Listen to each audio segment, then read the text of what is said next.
تو آپ یہ دعائیں ضرور ایک دوسرے کو دینے کی ہے، خاص کر پیرنٹس اپنے بچوں کو ضرور یہ دعا دینا جب بھی وہ نیا کپڑا پہنے۔ دیکھیے البس جدیدہ یعنی آپ پہنو نیا کپڑا، وعش حمیدہ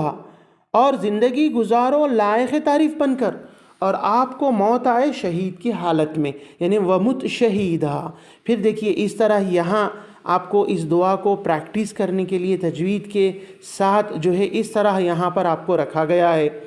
البس جدیدہ وعش حمیدہ، لائق تعریف ہو کر زندگی گزارو۔ اب ساری باتیں اس کے اندر آ گئی ہے، لائق تعریف اپنی پڑھائی میں، اپنے جابس میں، اپنے بزنس میں، اپنے اخلاق میں، اپنے رشتہ داری نبھانے میں، دوستی نبھانے میں، اور اس کے ساتھ ساتھ جو بھی وہ خدمات انجام دیتے ہیں اپنے ملک اور کنٹری کے لیے، یہ ساری اچھی چیزیں ان کی زندگی تمام ہو۔ پھر حالت جو ہے وہ